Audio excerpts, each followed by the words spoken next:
নমস্কার, আমার আপনজনেরা, রুদ্রবার্তায় আপনাদের সকলকে স্বাগত জানাই। আমি রুদ্রপ্রসাদ ব্যানার্জি।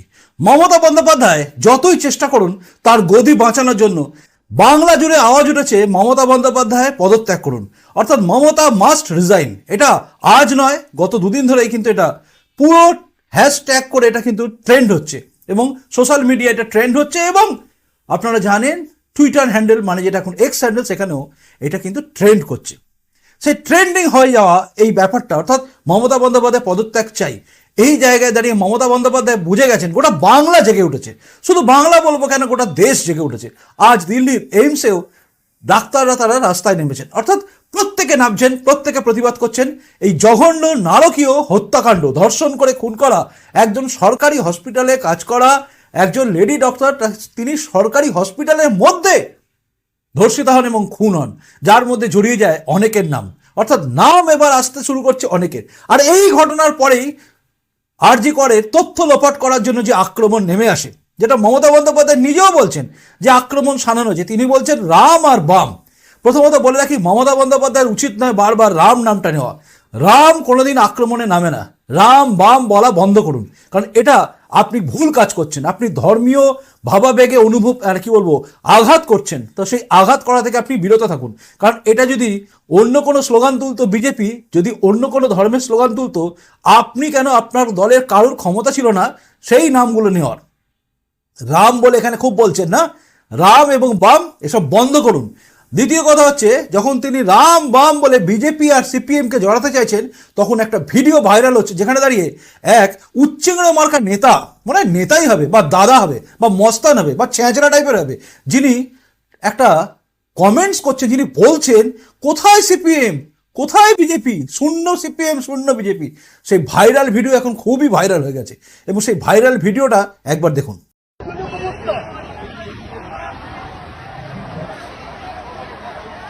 কোথায় সিপিএম বিজেপি কোথায় গেল? এখানে গড়ি সামনে আয়, গড়ি সামনে আয়। নির্লজ্জ সিপিএম আর হচ্ছে নির্লজ্জ বিজেপি। এ ভাই ভালো করে তোল, তুলছি, হ্যাঁ একদম ভালো করে তোল, বলে দিচ্ছি বলে দিচ্ছি। একটা মহিলাদের সামনে রেখে শিকন্ডি করে একটা শূন্য সিপিএম আর বিজেপি মিলে রাজ্যটাকে ই করতে চাইছি, রাজ্যটাকে একদম হাসপাতালে পাঠাতে চাইছি। দেখলেন আপনারা এই ব্যক্তিটাকে, আপনারা কি চেনেন? দেখুন, এটা প্রত্যেকটা নিউজ পোর্টালে কিন্তু একদম ছেয়ে গেছে এবং প্রত্যেকের আজকে দেখবেন সোশ্যাল মিডিয়া এটা কিন্তু ট্রেন্ড করছে। মানে এই ঘটনা, এই ব্যক্তি, জানি না বিনীত গোয়েল, তিনি তো আবার বাংলাটা বলতে পারেন না ভালোভাবে, বাংলাটা বোঝেন তো, এই ব্যক্তিকে খুঁজে বের করুন। বিনীত গোয়েল কি এদেরকে খুঁজে পাচ্ছেন না?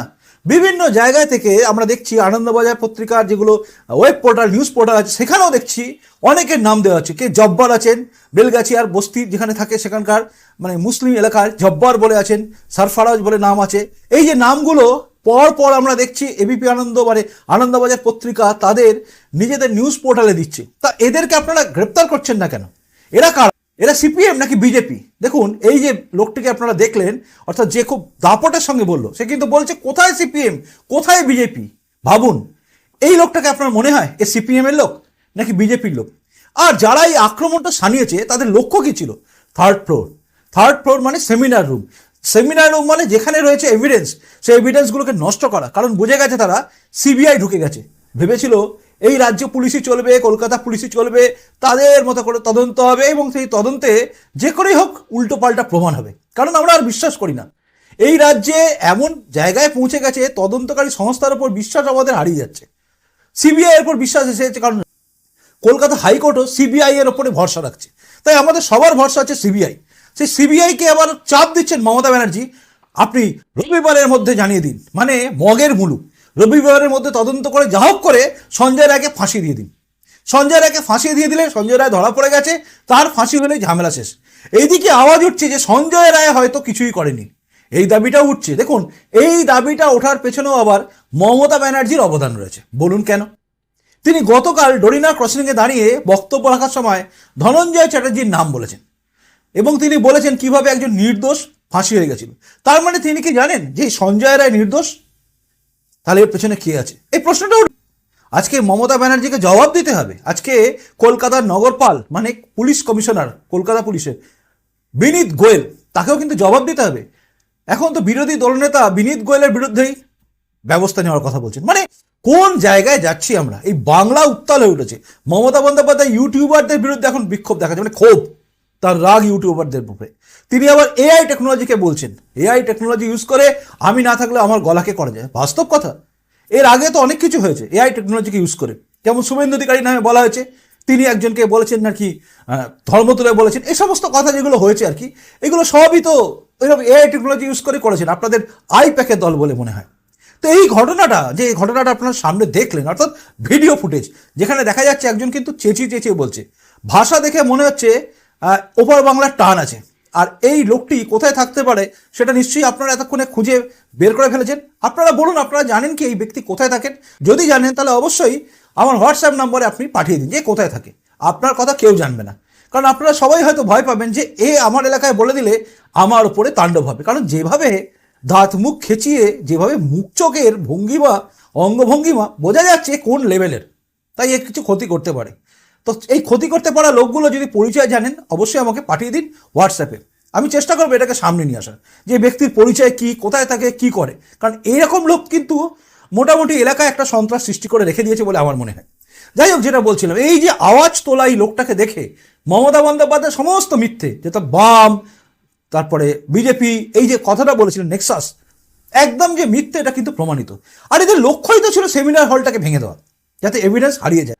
বাথরুম রিপেয়ারের নাম করে নাকি একটা দেওয়াল ভেঙে দেওয়া হয়েছে, এবং এটাও কিন্তু একটা ভাইরাল অডিওতে জানা যাচ্ছে। দেখুন এই অডিওগুলো কতটা সত্যি কতটা মিথ্যে এর মধ্যে আমি যাচ্ছি না, কারণ কে বলছে, কাকে বলছে, কি বলছে, কেন বলছে আমরা কিচ্ছু জানি না। কিন্তু এগুলো সমস্ত কিন্তু এভিডেন্স হিসেবে জমা হচ্ছে আস্তে আস্তে সিবিআই দপ্তরে। অর্থাৎ সবাই কিন্তু সব জায়গা থেকে খোঁজ নিচ্ছে। সন্দীপ ঘোষকে আজও ডেকে নিয়ে যাওয়া হয়েছে, গতকাল 7 ঘন্টা তাকে জেরা করা হয়েছে, আজও সকালবেলা তাকে সিবিআই দপ্তরে ডাকা হয়েছে। আমার মনে হয় সন্দীপ ঘোষকে অ্যারেস্ট করা উচিত ইমিডিয়েটলি, কারণ এই সন্দীপ ঘোষকে ভালোভাবে জিজ্ঞাসাবাদ করা উচিত গ্রেপ্তার করে, তাহলে সব কিছু বেরোবে।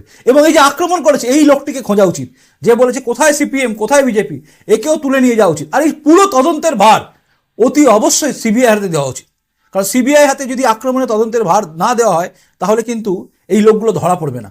একের পর এক পালিয়ে যাচ্ছে, শোনা যাচ্ছে কে পালিয়ে যাচ্ছে, জব্বর নাকি পালিয়ে গেছে, এলাকায় নেই, তারপর কি সরফরাজ সে পালিয়ে গেছে, এগুলো শোনা যাচ্ছে, এই সমস্ত নিউজ পোর্টালে বেরোচ্ছে। দেখুন এই লোকগুলো কিন্তু পালিয়ে যাবে, কারণ পুলিশকে জিজ্ঞাসাবাদ করছে। এরা সবাই কিন্তু তৃণমূল নেতা ছত্রছায়ায় আছে। আর এটা জলবৎ তরলং সবার কাছে, যে আজকে মমতা বন্দ্যোপাধ্যায় চিৎকার করে যতই বলুক যে এর পেছনে সিপিএম আছে, কংগ্রেস আছে বা বিজেপি আছে, যদিও কংগ্রেসের নাম বলেনি কারণ রাহুল গান্ধী চেপে ধরবে, সিপিএম আছে, বিজেপি আছে বলছে, যতই বলুক সাধারণ মানুষ বুঝে গেছে যে এর মধ্যে তৃণমূলের লোকই জড়িত আছে, কারণ তারাই চাইছে ভেঙে দিতে, নষ্ট করে দিতে। আর তৃণমূল ছাড়া কারোর কোনো খেয়ে দে কাজ নেই এসবগুলো করবে, তাই না? তৃণমূলই চাইবে যাতে তদন্ত না হোক, কারণ এই যে জড়িয়ে আছে সন্দীপ ঘোষ, যাকে আগলে রাখার চেষ্টা করছিলেন মমতা ব্যানার্জি। আর যে কথাটা বলেছেন কিন্তু শান্তনু সেন, অর্থাৎ ডক্টর শান্তনু সেন, একদিন যিনি তৃণমূলের মুখপাত্র ছিলেন, একদিন যিনি রাজ্যসভার সাংসদ ছিলেন তৃণমূলের, সেই শান্তনু সেন, ডক্টর শান্তনু সেনও কিন্তু একই কথা বলেছেন, সন্দীপ ঘোষকে কেন বুক দিয়ে আগলে রাখা হচ্ছে, কেন আমরা আগলে রাখবো। আর এই ব্যাপারটাই কিন্তু ভাবার বিষয়। আর এই বিষয়টা বাংলার মানুষ কিন্তু বুঝে গেছে। মমতা বন্দ্যোপাধ্যায় একের পর এক তথ্য সামনে এনেছেন যে সিপিএম এর আমলে কি হয়েছিল, বিজেপির আমলে কি হয়েছিল। মনে রাখবেন গতকাল একটা বিবৃতি দিলেন তিনি, উত্তরাখণ্ডেও তো সেটা কি হয়েছে, একজন নার্সকে মারা হয়েছে, খুন করা, তার 7 দিন পরে বডি পাওয়া গেছে। মমতা বন্দ্যোপাধ্যায় কানে শোনেন, খবরটা দেখেন কিনা জানি না, যদি দেখতেন, যদি জানতেন তাহলে বুঝতেন বেসরকারি হসপিটালে কাজ করা এই নার্সটি বাড়ি থেকে বেরিয়েছিলেন কাজের জন্য, তারপর রাস্তায় তাকে কেউ তুলে নেয় বা কেউ বা কিছু করে, তারপর ধর্ষণ করে খুন করায় দোষী ধরা পড়ে গেছে। কিন্তু এখানে কোথাও সরকারি হসপিটালে কাজ করা কোনো ডাক্তারকে ধর্ষণ করে খুন করা হয়েছে এই ঘটনা আমরা দেখিনি। তিনি বানতলা নিয়ে যান, কিন্তু বানতলা কাণ্ডে অনিতা দেওয়ানকে খুন করা হয়েছিল কোথায়? বানতলায়। তিনি ছিলেন একজন ডাক্তার, ঠিক তিনিও ডাক্তার ছিলেন ইউনিসেফের। তো সেখানে তাকে যখন খুন করা হয়েছে, তাকে কোথায় খুন করা হয়েছে না বানতলায়। একদম হসপিটালের ভেতরে একজন লেডি ডাক্তারকে খুন করা হলো, ধর্ষণ করা হলো, এটাকে আপনি গুলিয়ে দেবেন? বাংলার মানুষ কি গাধা? বাংলার লোক জাগছে।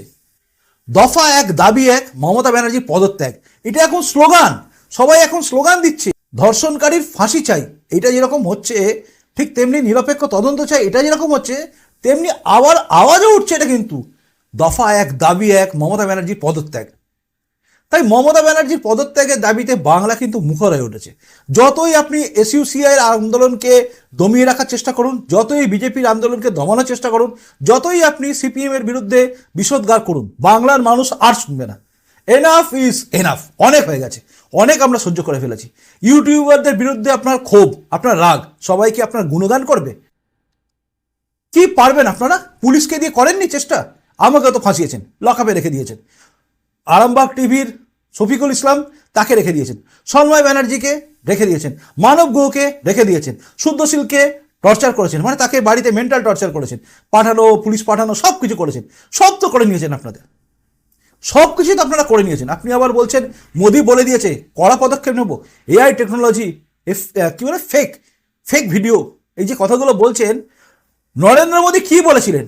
দেশ বিরোধী যে সমস্ত ইউটিউবার রয়েছে, যারা বলছে দেশ বিরোধী, যারা মিথ্যে প্রচার করছে, তাদের বিরুদ্ধে আপনার কোন কথাটা মিথ্যে আছে? মানে আমরা যেটা বলছি কোনটা মিথ্যে প্রমাণ করান। আমরা যেগুলো বলছি এভিডেন্স নিয়ে বলছি, তো যেগুলো দেখাচ্ছি এভিডেন্স দেখাচ্ছি। ভাইরাল ভিডিও আসছে, সেগুলো আমরা দেখাচ্ছি। ভাইরাল ভিডিও যদি কোথাও ভুল থাকে, সেগুলো এবিপি আনন্দ থেকে শুরু করে সবাই দেখাচ্ছে। তাহলে কি করে দেখাচ্ছে? প্রশ্ন তো এখানেই আসবে।